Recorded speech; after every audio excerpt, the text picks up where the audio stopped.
It is a very tough time to lose a loved one. So as we here today to celebrate the Babasika Sarom Taing, is the last time that we will see her, and we never can see her again. We all used to communicate, to make a relationship to each other and talk on the phone or on social event. So right now we the last time we can so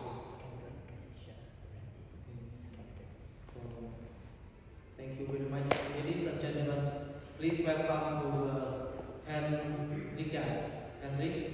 So please come to the podium to eulogies of the thanks maybe the son or the grandson. Grandson. Yeah, grandson. Please welcome. Thank you.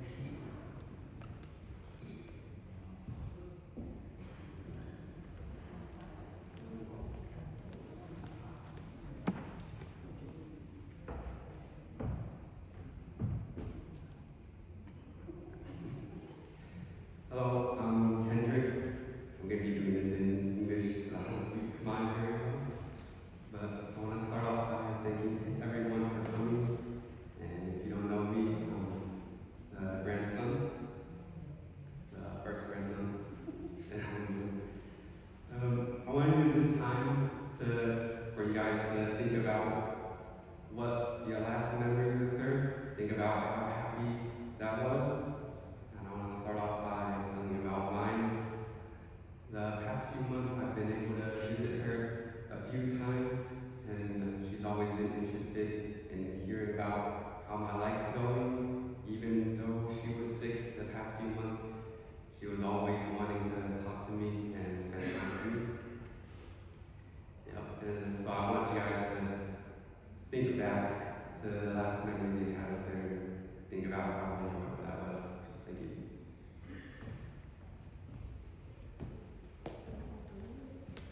Thank you very much. And now, please welcome to Alicia. Please come to the podium. Thank you.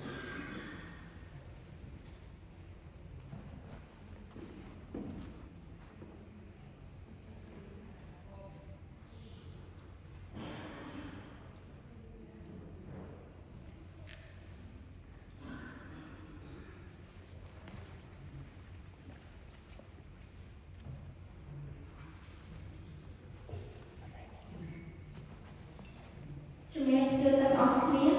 Thank you for taking time, especially on a Thursday, to show how loved and supported Logie was. If you don't know, my name is Kalisha Tang, and I have the privilege and honor of her calling me Gonjao. There are a lot of words I can describe her. She was a perfectionist, a fighter, selfless, and kind. Even through tough times, she was always smiling and making sure that everyone around her was happy.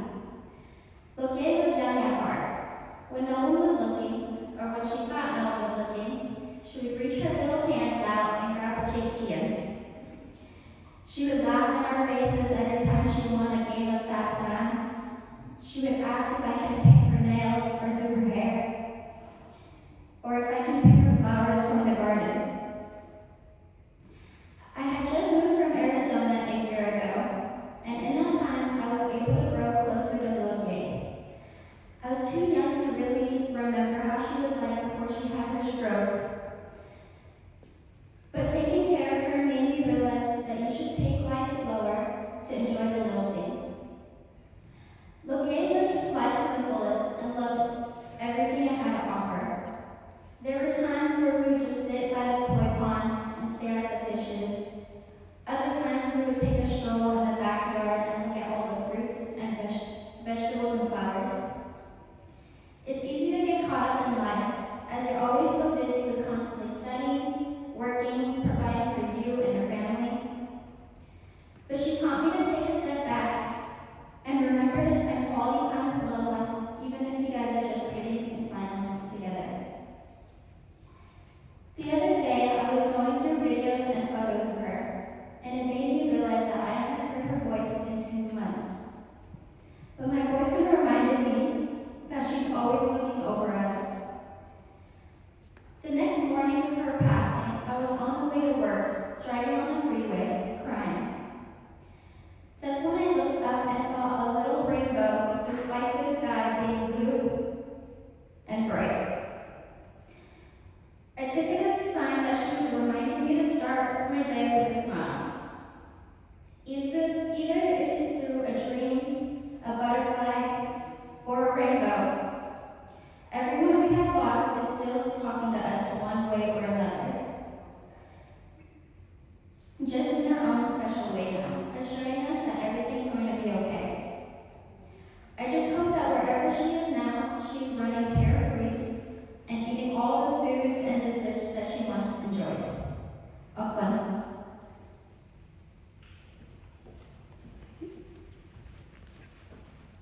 Thank you very much. So let's please come to the podium, the ready. Thank you.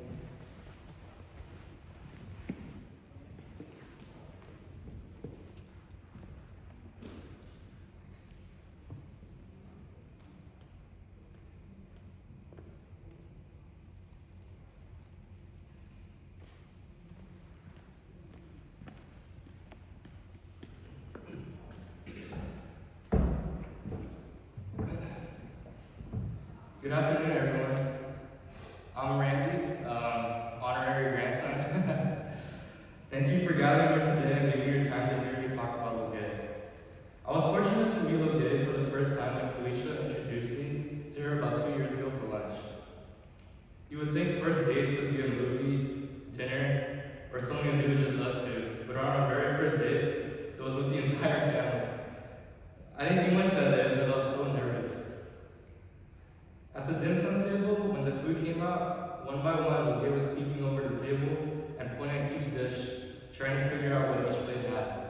After my mom picked out her favorite, she would eat, smile, and laugh, because we were all sitting with her and eating good food. Her smile was contagious and bright in every room that she was in.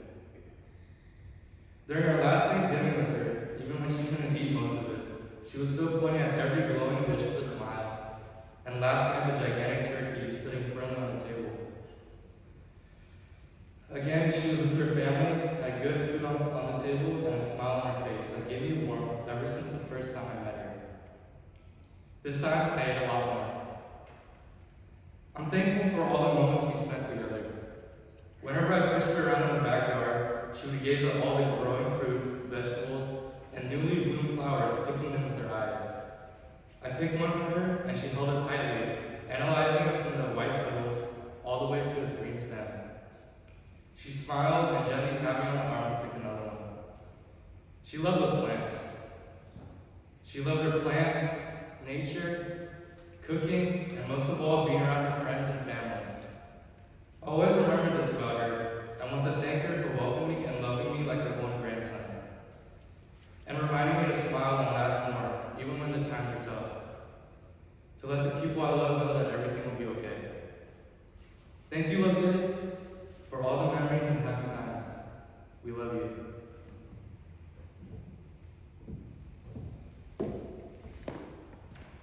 Thank you very much, Freddy.